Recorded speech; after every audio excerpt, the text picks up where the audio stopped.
बसा. ज्या अवकाळी पाऊस आणि गारपीट झाला त्यामध्ये विदर्भ आणि मराठवाड्यातील 11 जिल्हे या ठिकाणी बाधित झालेत अध्यक्ष महोदय. यामध्ये रब्बी पिकाचं मोठ्या प्रमाणात नुकसान झालं. या गारपिटीमुळे चणा, डाळ, मूग सगळी पिकं, जो गहू आणि भाजीपाल्यांची सर्व पिकं नष्ट झालीत अध्यक्ष महोदय. एवढा प्रचंड गारांचा वर्षाव त्या ठिकाणी झाला. वादळी पाऊस होता आणि यामुळे त्या ठिकाणी शेतकऱ्यांचं खूप मोठ्या प्रमाणात नुकसान झालं.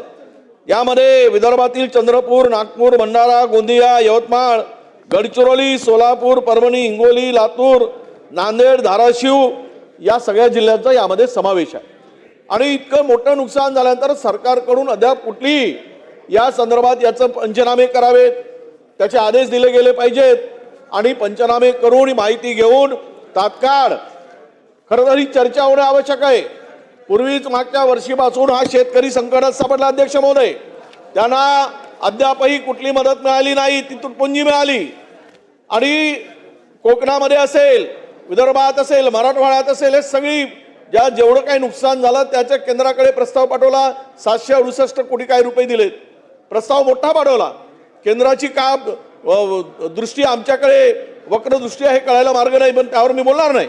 पण राज्य सरकारने आता तरी मागच्या वर्षी आपल्याला लक्षात आणून देतो अध्यक्ष महोदय, शेतकऱ्याकडे सरकारचं दुर्लक्ष कसं आहे. बोनस घोषित केला, बोनस मागच्या वर्षीचा मिळाला नाही.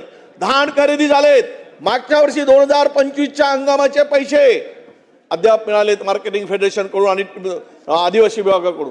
पण शेतकऱ्यांनी पुढचा हंगाम करायचा कसा, त्याचे पैसे मिळत नाहीत. तुमच्या कर्जबाजारी शेतकरी झालाय, कर्जाची मुक्ती नाही.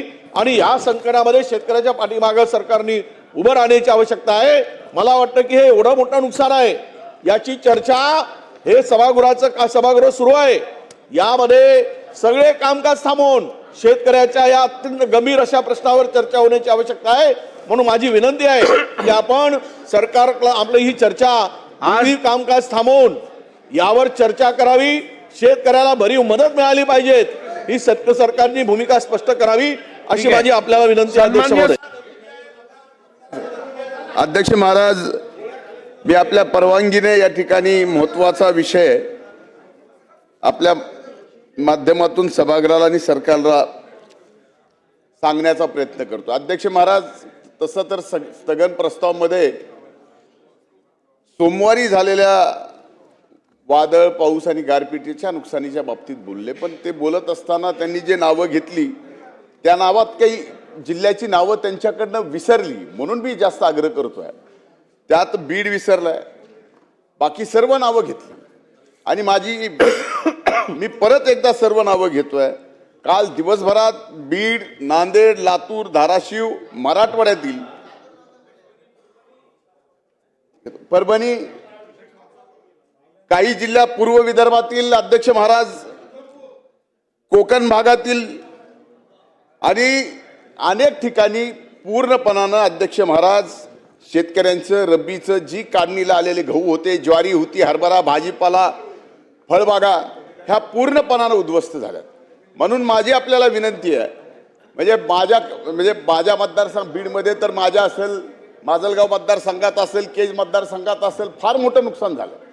म्हणून माझी विनंती आहे की माननीय महसूल मंत्री सुद्धा इथं उपस्थित आहेत, आदेश द्यावा की त्या ठिकाणी सर्व या जिल्ह्यातल्या जिल्हाधिकाऱ्यांनी याचे पंचनामे तात्काळ चालू केले तर या ठिकाणी कुठंतरी त्या शेतकऱ्यांना काहीतरी त्यांच्या पदरात पडेल. कारण यांचं 100% पीक काढणीला आलेलं संपलेलं आहे.